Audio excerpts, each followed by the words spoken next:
Welcome back, guys, to my channel. This is SubiFly, and today I'm doing a video of 1 week use of the HTC One M8. It is my daily device, as well as my Moto X. So I got a case for it. Let's talk about that and why I got the case, although it's a beautiful phone. So let me take out the case really quick. So this is my first HTC One phone. I didn't get the HTC One before. Just looking at the quality, I keep pressing this button over here thinking that it's a power button. So used to that with all the other phones out there are on the far right. I feel that they should have done it on this side, especially with it having to reach all the way up the top. Now I have a pretty decent, size hands, so reaching out there is not too bad. But why put a case on there? Although it's a beautiful phone and you want to show it off, it's because it's so slippery. There was a few times that I almost dropped it, which scared the crap out of me. And so literally a couple hours later, I ran out to the store and picked up a, a spec case, which has grips in the back, very easy to hold and be able to kind of lay it anywhere, and it doesn't gonna go anywhere. I'll do a little video on that if when I have time. So anyway, the camera, just looking around, the sound is amazing. Screen is pretty bright, and again, this is kind of wasted space over here. Although you can add, I believe you can add. It's on this side. I'll have to double check. Let me turn it off when I get a chance. But I'm going to be adding a memory card on here. It's not much, 8 gigs for additional storage. Although this is at 32 gigs right now, so there's no worries about storage. It is very nice, very easy to hold. It's very solid compared to my Moto X, where it feels a little bit more plastic, but that's also feeling solid. I like the gestures as well. Swiping up and swiping to the right as well for your Blinkfeed. So I do like the gestures that it provided. Again, Blinkfeed is swiped from left to right. I think from right to left is where your last app is, or what you last had open. So let's say, for example, I had IMDb. Swipe right to left would take you directly to home. I'm sorry. And if you were to do that again, swiping up will take you where you were last. So I like that quick gestures. One thing I do miss from my Moto X is the fact that it breathes, so it has the information and I never have to freaking tap. I just look over and it's there.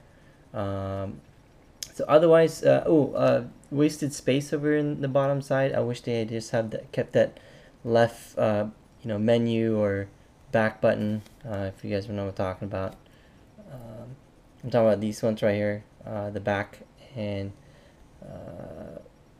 recent apps and home, because really that's the only thing that's showing up there.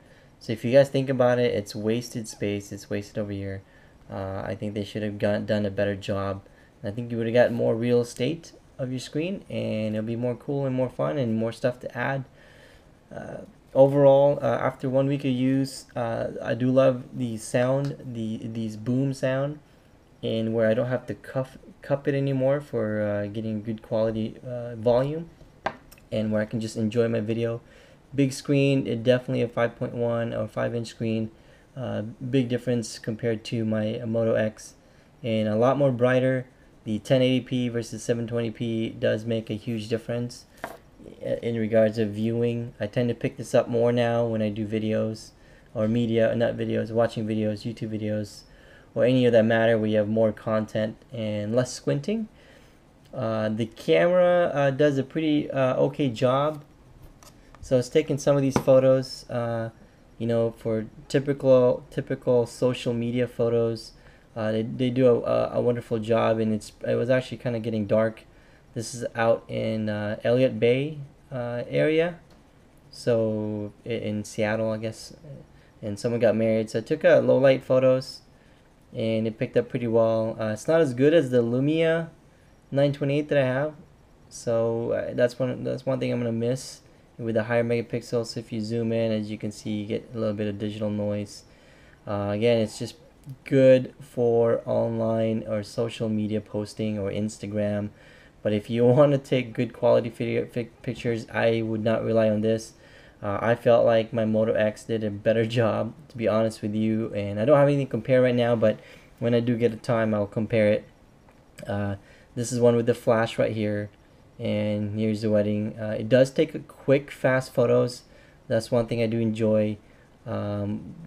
Quick photos. There's a very dark lighting turning off the flash. It got darker, so it's pretty nice. I do like the Zoe option as well. Never really had a Zoe, and everyone talked about it, being able to capture and the things you can do with it. But overall, so far, it's pretty good. Good Wi-Fi, picking up 5 gigahertz is what I'm connected to here, and 2.4 at work. And the battery lasts me quite a long time. It actually lasted me a day and a half, versus where it only lasted me half a day. So keep an eye out on the second week of use, and I'll get more in details, and I'll see you guys next time. Peace.